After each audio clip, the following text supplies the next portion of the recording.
Hello students, welcome back to our fourth video lecture of chapter 2 data representation. In this chapter we had also taught about some more different topics like introduction, digital number systems. In digital number systems we have discussed about decimal number system, binary number system, octal number system, hexadecimal number system, and we had also discussed about the conversion of these number systems like a decimal to binary, decimal to octal, decimal to hexa, and opposite directions of binary to decimals, octal to decimals, and hexa to decimals, and some more conversions this also discussed in previous lectures like a binary to octal, octal to binary, and binary to hexa and hexa to binary, and octal to hexa and hexa to octal. तो I hope students आप लोगों को ये सब सारे topic समझ में आ गए होंगे. तो आज के इस लेक्चर्स में हम लोग डिस्कस करेंगे. Today we will discuss about the binary additions and subtraction. तो फर्स्ट ऑफ ऑल स्टूडेंट्स, सबसे इसका एक फॉर्मूला होता है. इसको सीखने के लिए बाइनरी एडिशन कैसे होता है एंड बाइनरी सब्ट्रैक्शन कैसा होता है, तो उस फॉर्मूले को हम देखेंगे होता क्या है. फिर हम कुछ एग्जाम्पल ले करके देखेंगे कैसे हम बाइनरी नंबर का एडिशन करते हैं. ओके स्टूडेंट, तो लेट्स स्टार्ट दिस सेशन. तो सबसे पहले हम लिखेंगे आपको फॉर्मूला. बाइनरी एडिशन में हम कैसे फॉर्मूले का यूज करेंगे. तो देखिए, आपका बाइनरी नंबर आपके 2 डिजिट से मिलकर बना होता है, वो होते हैं 0 and 1 के फॉर्म में. और 0 and 1 के फॉर्म में जब हम 1 0 plus 0 जब हम ऐड करेंगे तो क्या आएगा, हमारा 0 आएगा. फिर जब हम 0 plus 1 को ऐड करेंगे तो हमारा क्या आएगा, 1 आएगा. एंड 1 plus 0 जब हम ऐड करेंगे हमारा आएगा 1. एंड जब हम 1 plus 1 को ऐड करते हैं स्टूडेंट, तो ये हो जाता है आपका बाइनरी फॉर्म में. इसको हम बोलते हैं 10, बट इसका जो 10 में 0 आता है उसको हम लिख लेते हैं. एंड 1 को हम क्या करते हैं, एज अ कैरी के फॉर्म में हम 1 को साइड में लिखते हैं. ठीक इस तरह से ये इसका फॉर्मूला होता है. तो चलते हैं हम अब इसकी एक एग्जाम्पल लेते हैं और उस एग्जाम्पल के अकॉर्डिंग हम देखते हैं कैसे इसका सॉल्यूशन होगा.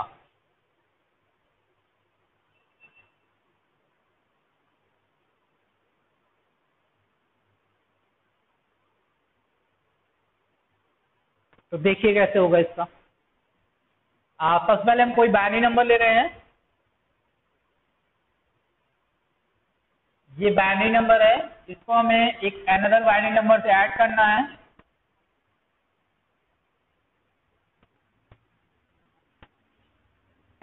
और हमें बताना है इन दोनों को ऐड करने के बाद क्या आएगा. ठीक है, तो चलते हैं इनको ऐड करते हैं. तो हम पहले लिख लेते हैं इसको 1 0 1 1 0, और उसको भी लिख लेंगे हम बैक साइड से 1 0 1, फिर आपका 0 0 1. और इसे हमें ऐड करना है. जैसे हम एडिशन करते हैं सेम उस तरह ही है. 0 और 1 मैंने बताया, जब हम 0 और 1 को ऐड करते हैं कितना आता है, 1 आता है. फिर 1 and 0 को ऐड करेंगे कितना आएगा, हमारा 1 आएगा. 1 and 1 को ऐड करेंगे तो मैंने बताया आपको 10 होता है. 10 का हम यहाँ पे 0 लिखते हैं, और जो कैरी आता है वो क्या होता है, 1 आ जाता है. तो 1 अब यहाँ पे 0 हो गया, तो यहाँ पे 1 और 0 का ऐड करेंगे कितना आएगा, 1 आएगा. फिर 1 और 0 का ऐड करेंगे तो यहाँ पे कितना आएगा, 1 आएगा, और यहाँ पे 1 ऑलरेडी है. तो स्टूडेंट इस तरह से आपका ये बाइनरी नंबर का एडिशन है, जो कि ये आपका रिजल्ट है. इसका रिजल्ट आपका आएगा 1 फिर 0 फिर 1 1. ये आपका आंसर है. तो आई होप स्टूडेंट्स आप लोगों को बाइनरी एडिशन समझ में आ गया होगा. कोई भी बाइनरी एडिशन को आपको इस तरह सॉल्व करना है. अब चलते हैं सब्ट्रैक्शन की ओर. सब्ट्रैक्शन देखते हैं कैसे करते हैं, और उसके फॉर्मूले की ओर देखते हैं है क्या फॉर्मूला कैसे होता है.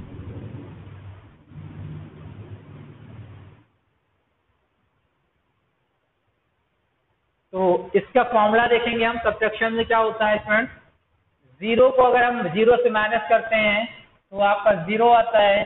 जब हम 1 को माइनस करते हैं 0 से तो हमारा 1 आता है. और जब हम 1 को 1 से माइनस करते हैं तो हमारा 0 आता है. और यही अगर हम 0 से 1 को माइनस करेंगे तो क्या ऐसा पॉसिबल, तो यहाँ क्या आना चाहिए.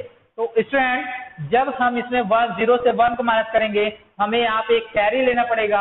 दैट टाइम पे जब हम 1 कैरी लेंगे तो ये हो जाएगा 10, 10 में से 1 जाएगा। तो मैंने बताया था आपको 10 कैसे होता है, 1 और 1 को मिलाकर। तो जब 2 1 रहेंगे इसमें और एक 1 कट जाएगा, क्या बचेगा आपका, यहाँ पे 1 बच जाएगा, क्योंकि कैरी लेने के बाद ही हम यहाँ पर करते हैं वर्क। ठीक है, तो इस तरह से ये वर्क करेगा। अब चलते हैं इसका हम एक एग्जांपल लेते हैं। एग्जांपल में हम देखेंगे कैसे ये हल सॉल्व होता है। तो मान लीजिए हम ले रहे हैं 1,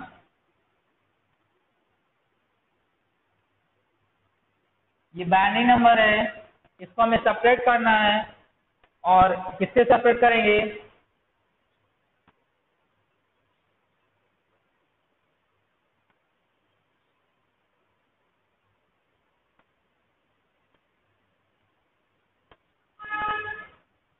ये है बाइनरी नंबर है, इसको हमें सेपरेट करना है। कैसे करेंगे, तो चलिए देखते हैं। यहाँ पे साइड में लिखते हैं हम, देखते कितना आता है। 1 1 0 0 1 1 1 0 0 1 1, फिर हमारा क्या है 0 1 1 0 1 1। अब इनको भी देखते हैं, बैक साइड से लिखेंगे 1 0 0 1, फिर क्या है 1 1 0 0 1 1 0 0। अब इसको हम सेपरेट करेंगे, तो कैसे सेपरेट करेंगे देखते हैं। अभी मैंने आपको बताया था जब हम 1 में से 1 जाता है तो होता है कितना, 0 हो जाता है। 1 में से 0 जाता है तो 1 हो जाता है, 0 0 0 होता है आपका। 1 में से 1 गया 0 हो जाएगा आपका, 1 0 0 सॉरी यहाँ पे 1 हो जाएगा आपका, क्योंकि 1 में 0 जा रहा है तो 1 आ जाएगा, 0 का 0 हो जाता है आपका। एंड फिर अगर हम यहाँ पे 0 में से 1 तो जाएगा नहीं, तो मैंने आपको बताया था क्या करते हैं हम इसमें से एक बोरो लेते हैं, जो कि आप क्या हो जाएगा यहाँ पर आपका 10 हो जाएगा। 10 में से 1 जाएगा आपका, तो यहाँ पे थोड़ा स्टूडेंट रॉन्ग है, यहाँ पे हम 0 कर लेते हैं, वो ज्यादा बेटर रहेगा। ठीक है, तो ये 0 0 हो जाएगा यहाँ पर, और ये 1 में से 1 गया तो भी आपका क्या आ जाएगा, आपका 0 आ जाएगा। ये इस तरह से आपका आएगा।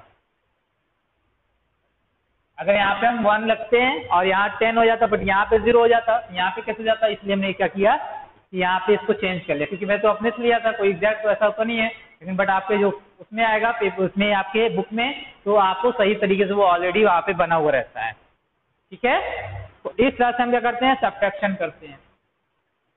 आप कोई भी सब्ट्रैक्शन से ले लो, आप अनदर एग्जाम्पल हम ले लेते हैं,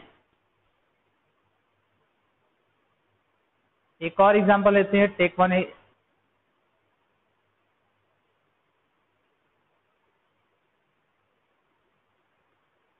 मान लीजिए हम लेते हैं 1 0 1 1 0, इसको सेपरेट करना है।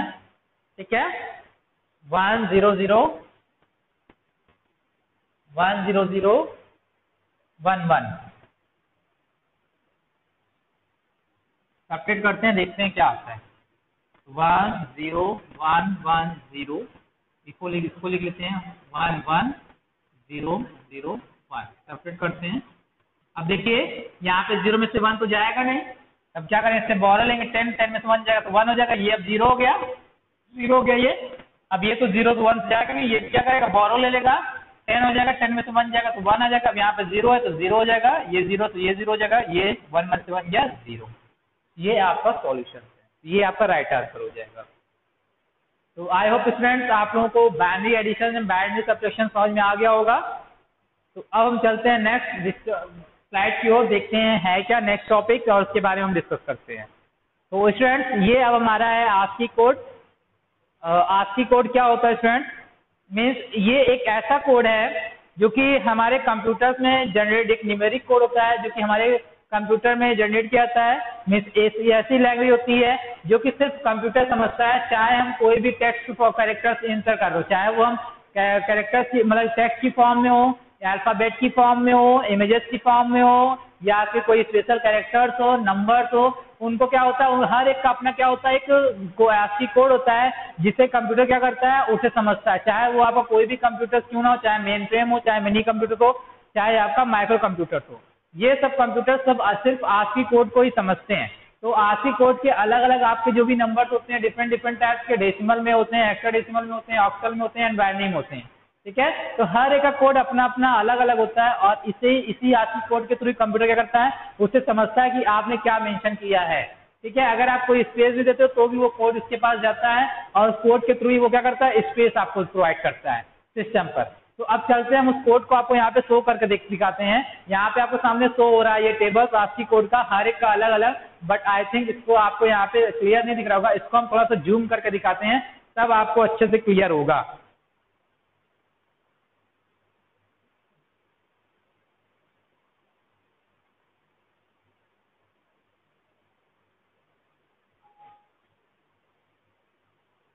इसको हम जूम करते हैं और फिर आपको ये अच्छे से क्लियर होगा।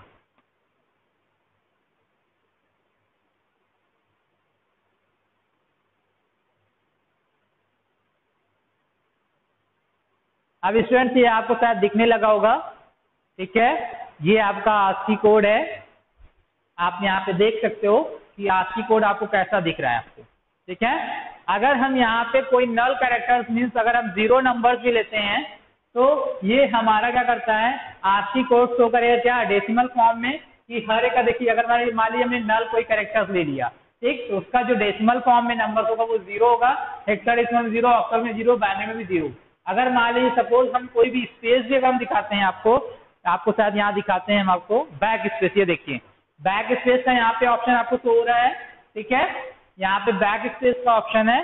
तो बैक स्पेस में क्या होता है कि अगर जब आप बैक स्पेस का भी यूज करते हो यहाँ पर तो भी आपका ये कोडिंग दिखाता है। बैक स्पेस का जो आस्की कोड है वो 8 है। ठीक है, यही इसका डेसिमल नंबर को एक्सेप्ट करता है। अब बाइनरी फॉर्म में जब वो कन्वर्ट होता है तो इस फॉर्म में आता है उसका, हेक्सा एंड ऑक्टल में जब आता है तो इस फॉर्म में आ जाता है वो। इस तरह से वो क्या करता है, कोड को एक्सेप्ट करता है वो। ठीक है, इस तरह से।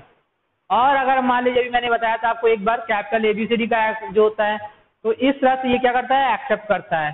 ठीक है, और जो ये टोटल इसकी जो बिट्स होती है जो आस्की कोड की, वो 7 बिट्स के कैरेक्टर्स को एक्सेप्ट करता है। अगर आप यहाँ पे काउंट भी करोगे, ये जो बिट्स देख रहे हो इसकी, ये टोटल बाइनरी फॉर्म में जो बिट्स होती हैं ये 7 बिट्स की होती हैं। और जब हम 7, क्योंकि ये बाइनरी फॉर्म में है, बाइनरी फॉर्म का 2 होता है बेस, और जब हम 2 के 7 बिट्स को लेते हैं तो ये इसकी जो टोटल नंबर ऑफ जो कैरेक्टर्स जो कोडिंग होती है जो कैरेक्टर्स की, वो टोटल होता है आपका 128, क्योंकि 2 की पावर 7 के अकॉर्डिंग जब हम बिट्स फॉर्म में निकालेंगे तो 128 कैरेक्टर्स हम इसमें एंटर करेंगे और हर एक का आस्की कोड आपको यहाँ पे जैसे शो हो रहा है वैसा ही कंप्यूटर क्या करता है, उस आस्की कोड को एक्सेप्ट करता है। ठीक है, जैसे वो 0 से स्टार्ट हुआ था, आपको देखो यहाँ पर 0 लास्ट जो आपका पोजीशन दिखा रहा है 127 दिखा रहा है। ये सब आपकी पोजिशनल वैल्यू है जो कि आपके कंप्यूटर क्या करता है, एक्सेप्ट करता है। जैसे मैंने आपको बताया था यहाँ पे कैपिटल ABCD में जो मैंने बताया था, वो कैपिटल A का जो फॉर्म होता है वो होता है आपका, यहाँ पे देखते हैं कैपिटल ABCD में आपका जो डेसिमल फॉर्म है वो है क्या, कि मैंने वैसे बताया था 65 होता है आपका डेसिमल फॉर्म में आपका, क्योंकि ये कैपिटल AB है। देखो ये आपका कैपिटल A है, कैपिटल A का जो डेसिमल फॉर्म है आस्की कोड का वो 65 है। और जब इसी 65 को हम बाइनरी फॉर्म में, ऑक्टल फॉर्म में एंड हेक्साडेसिमल करते हैं तो इस तरह से ये चेंज होकर इस फॉर्म में वो कंप्यूटर एक्सेप्ट करता है। ओके, तो आई होप स्टूडेंट्स आप लोगों को ये समझ में आ गया होगा कि आस्की कोड है क्या। और देखिए आप हर एक सिंबल्स का अगर आप @ मेंशन भी करोगे तो उसका भी अपना एक डेसिमल कोड होता है जिसे हम आस्की कोड कहते हैं। और जब वो अपनी लैंग्वेज जिसमें भी कन्वर्ट करना चाहता है वो automatic hexa binary and 40 means hexa binary octal में ये ऑटोमेटिक कन्वर्ट कर लेता है और उसे एक्सेप्ट करता है इसी कोड के फॉर्म को। तो आई होप आप लोगों को समझ में आ गया होगा ये सब कैसे आस्की कोड क्या होता है। तो अब हम चलते हैं नेक्स्ट की ओर, नेक्स्ट देखते हैं है क्या और फिर उसके बारे में हम डिस्कस करते हैं।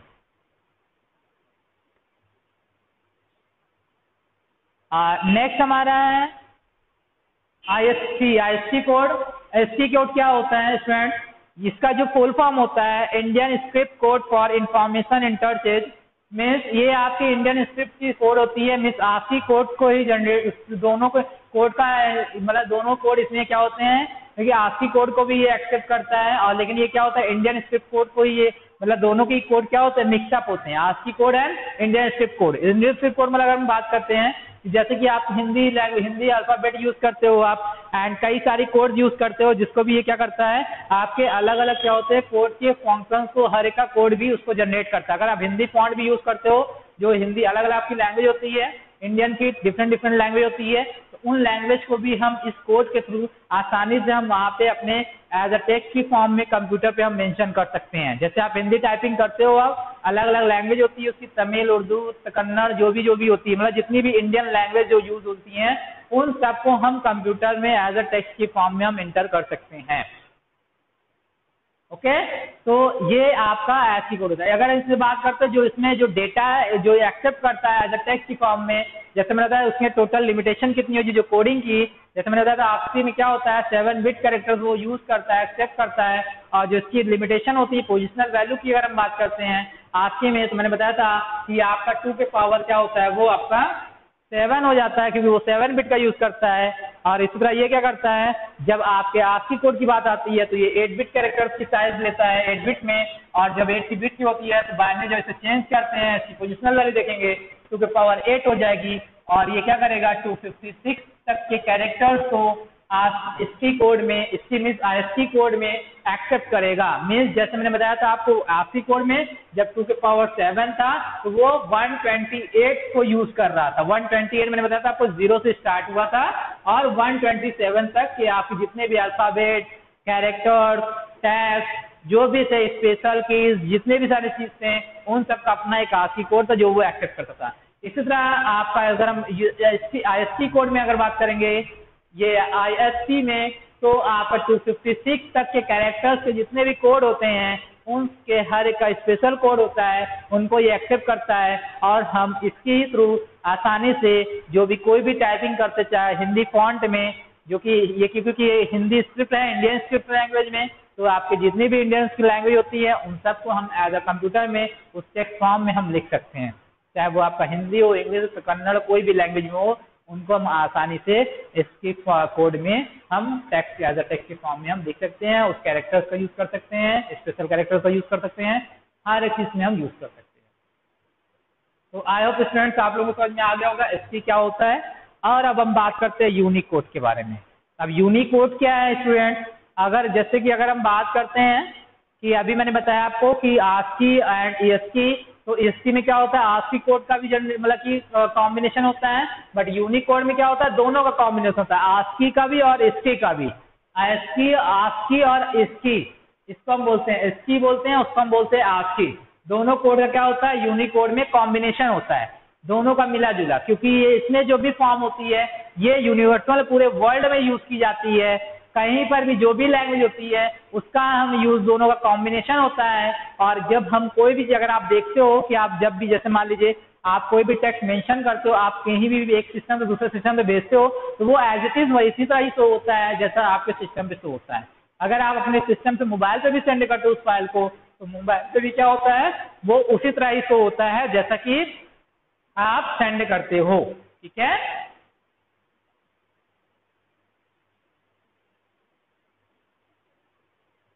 सेम इस तरह से क्या होता है, ये आपका ये वर्क करता है यूनिकोड।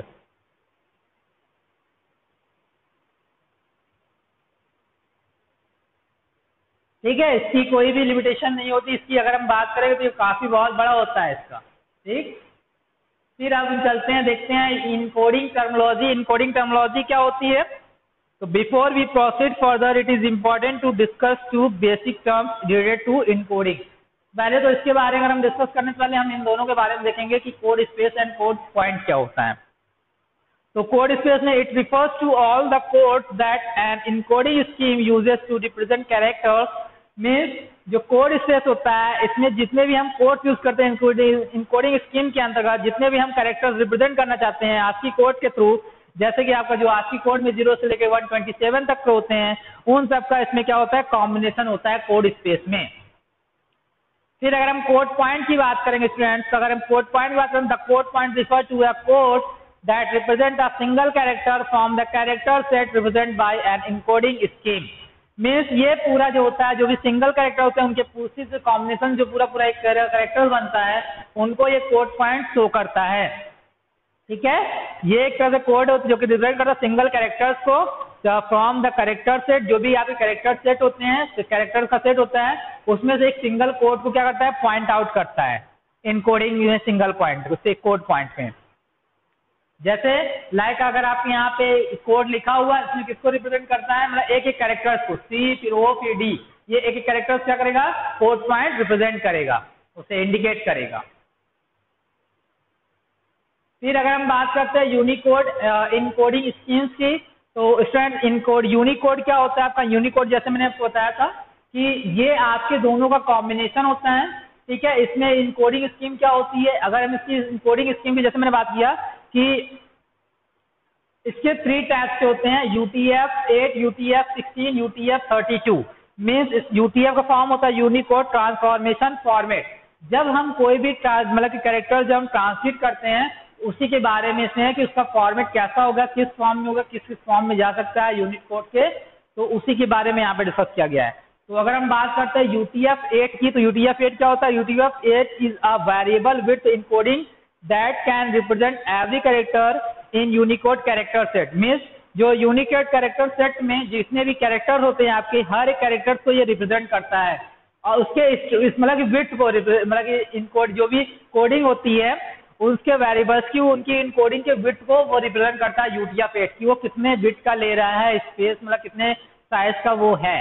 तो जो UTF होता है ये कई साइज में इसका यूज करता है। जो बिट के फॉर्म में होता है ये 1 भी यूज करता है, 2 भी यूज करता है, 3 भी यूज करता है एंड 4 भी यूज करता है। ये 4 टाइप्स के लेते हैं, 1 बिट में भी यूज किया जाता है, 2 बिट में भी यूज किया जाता है, 3 बिट में भी, 4 बिट में। इन चारों के का अलग अलग तरीके से UTF-8 यूज करता है। जिस समय आप कोड को यहाँ पे एंटर कर रहे होते हो तो इस UTF-8 क्या करता है, इन चारों तरह से ये यूज कर सकता है किसी भी फॉर्म में।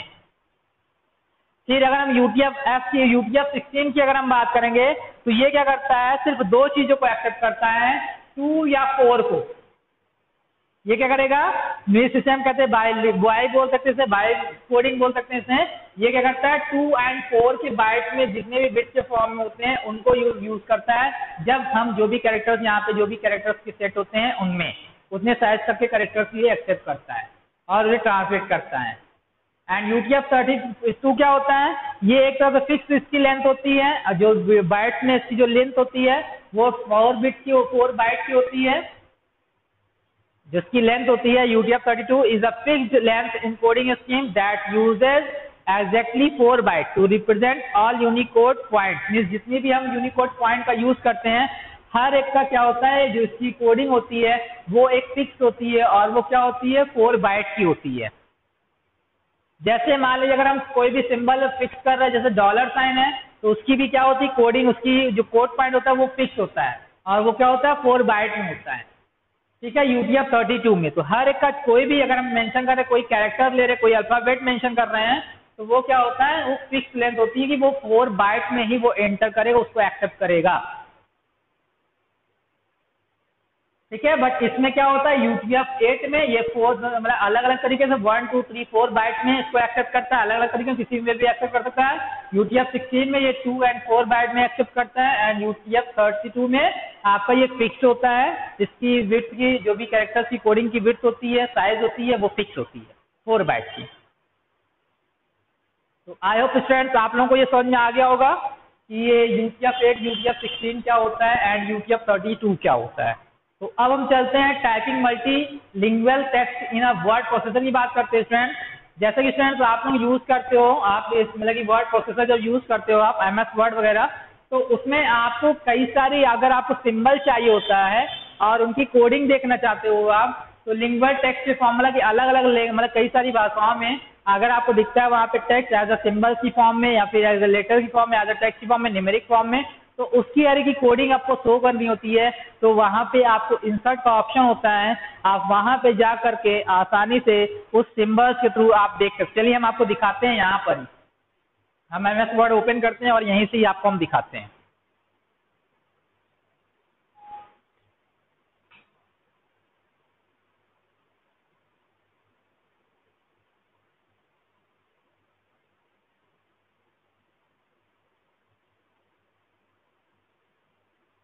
चलिए यहाँ पे इंसर्ट ऑप्शन है, आप यहाँ देख सकते हो। एंड यहाँ पे आपको शो नहीं कर रहा, हम वर्ड प्रोसेसर ही खोलते हैं।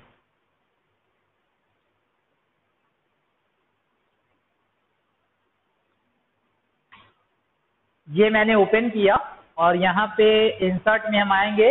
इंसर्ट में आप देख सकते हो ये सिंबल का ऑप्शन है, सिंबल पे हम जैसे ही क्लिक करेंगे, अब मोर सिंबल में हम आएंगे तो आपको इस तरह से ये शो करेगा, डिफरेंट डिफरेंट कैरेक्टर्स होंगे और इनके कोड को शो करेगा। यूनिक कोड क्या है वो भी बताएगा आपको हर एक का सिंबल्स के बारे में।